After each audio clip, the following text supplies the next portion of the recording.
We're going to go from this to this to this. Watch and see how.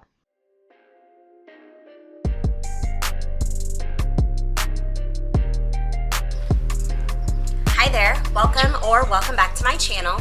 My name is Regina and I just harvested all these beets. I'm gonna weigh them in just a bit, but I just harvested all these beets from my garden and I grew them all in a 4x4, so a 16 square foot area.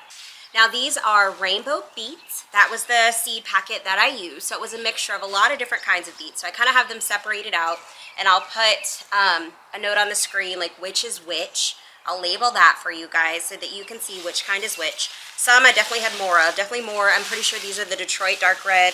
Definitely more of these and these ones. I don't know exactly what they are. And fewer of these ones that are like white/yellow and these golden, I believe these are golden beets. But I have harvested a few of these before now, earlier in the season, for smoothies, etc. Now my plan when harvesting these beets was not to harvest them all at once. I was actually planning to just do it slowly, but with so many of them, I noticed that they were getting really big and I didn't want them to get woody. So I'm harvesting these and I will be doing a few different things with them.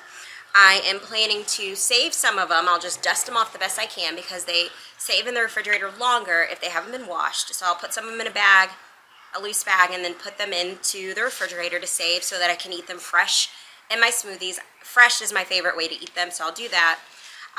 And then I'll peel some and dice up the beets, the beetroot, and I'll freeze some of them raw so I can use those for smoothies going forward after I've eaten the fresh ones. And then I'm gonna dice up some of them and roast them so we can have roast beets with our dinner this week, and I might roast some and freeze them so we can have roast beets with dinner another time as well. And then the greens. I'll use the greens fresh in my smoothies, so at least for the next week or so, while they're still fresh and able to be eaten that way. And then the other greens, they cook down, beet greens cook down quite a bit. Not quite as much as spinach, but more so than like kale. So even though this looks like a lot of greens, it's not that much. So I'll probably saute the rest of them and my family and I will eat them with dinner one night this week and maybe another night next week. And so that's what I'm planning to do with these. And I might even have a salad and use some of the beet greens sliced up in a salad as well, because I want to get as much fresh eating out of them as possible.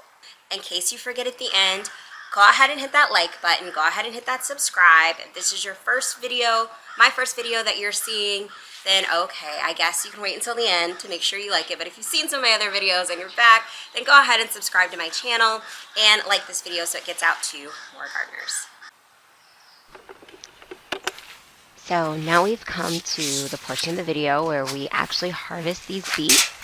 Can we just take a moment and appreciate how beautiful they are? Y'all, these greens, these beets, I am so happy with them. Like, that is beautiful. The bugs really were not bothering the beets too much. As you can see, the greens aren't really eaten up. They haven't been sprayed with anything. They just, I don't know. I mean, there's a few onions in there, as you can see, growing, but the bugs weren't really into the beets, and I am not mad about it. Oh, look at that baby one. But before I speed this up, which I'm about to do in a minute, I just wanted to give you guys a look. Look how some of these, that's a Detroit dark red, but look how long it grew. And that is huge, y'all. Some of these beets were humongous. All right, so I'm moving pretty quickly. I wish that I could actually move this fast, y'all. My plan initially was to leave some of the smaller ones in the ground, but I changed my mind because they were in there just as long as the others. So I figured odds were they weren't going to get any bigger, but the texture of them might get to a point where they were not edible.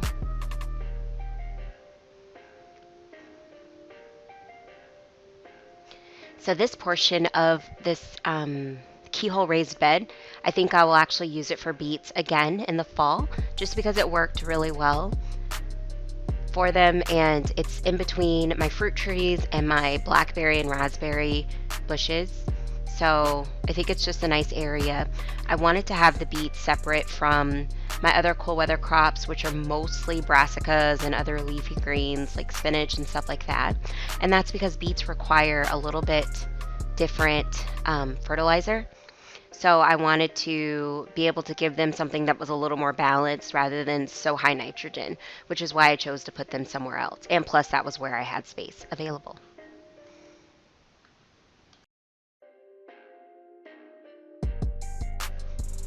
So now I wanted to give you guys a look at how I prepare my beets for storage. Now prior to this point, I have separated the roots from the greens and I just kind of tear those off.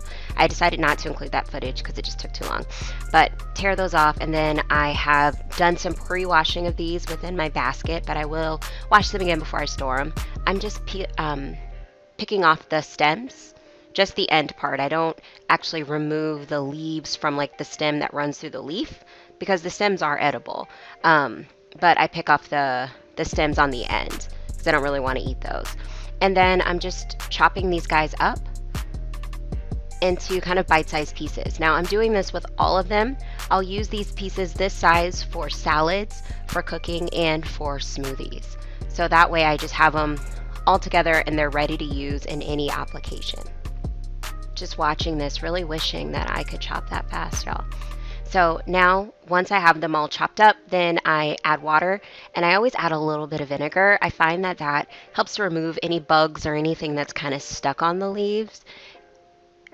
And I don't like to eat bugs, y'all. I'm pretty sure we probably all eat a few, but if I can help it. So I let that sit for a few minutes, and then I dump out the vinegar water, rinse it, and then put them into freezer bags, as you can see.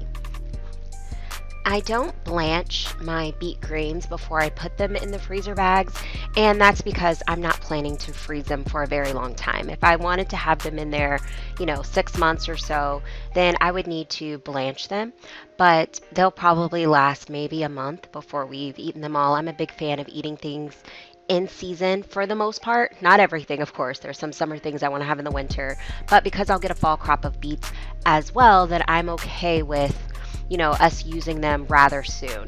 Now the beets themselves will probably keep a little longer, but the greens, I'll be using those keep some of them fresh and have a few salads this week with them in there featuring beet greens, and then I will put the rest of them in the freezer just as they are, those greens in the freezer, and that way I can use them for cooking and for smoothies straight out the freezer.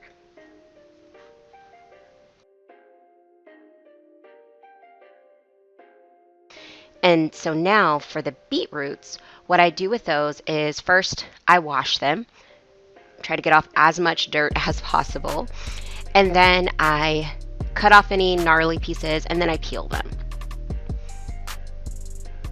Now you technically can eat the beet peel, especially if you're using them in a smoothie, but I prefer to peel them.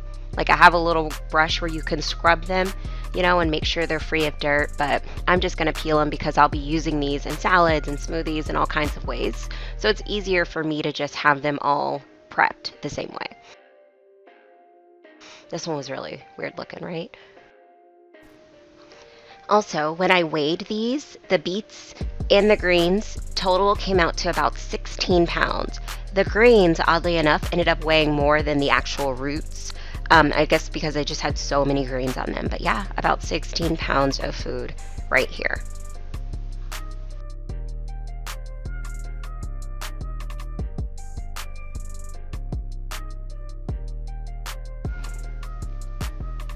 So once my beets are peeled, the next step is to chop these guys up into chunks. I don't chop them up really small, just, medium, maybe like 1/2 inch size pieces, maybe a little bit larger than that, because that's the perfect size for roasting. And also, like I said, for smoothies, that size is perfectly fine. They'll blend up in my blender perfectly that size. And if I use them fresh for salads, then I usually will take these pieces and chop them just a teeny bit smaller for a salad for fresh eating. Now I was putting them on a sheet pan to freeze them like that so that when I put them in the bag, then they won't stick together. But I actually changed my mind because I didn't want to wait. Once all the beets are chopped, then I will put them in freezer bags. Now I can drop them straight into the freezer and then they'll be perfect to use for smoothies or for roasting. They'll last several months in the freezer, but I will leave some in the refrigerator to eat in salads for fresh eating, and I can leave them in there a few days since they're already chopped. So they're only going to last so long for that purpose, but in the freezer, they're still great for cooking and for smoothies. Now, what you see here, this is only about half of them. I have another bowl of the beets that I haven't peeled and chopped yet. So that's why when you see these bags in just a second, they'll be completely full. So those are quart-size freezer bags of beets that are full, and then I have 2 quart-size bags of greens and 2 gallon-size bags of greens. Thank you for sticking around to the end of this video. I hope this content was helpful. Now, if you haven't done so already, go ahead and hit the like and go ahead and subscribe to my channel so that you never miss another video and you help this video get out to more gardeners, which I would really appreciate. Until I see you guys again, thank you. Bye.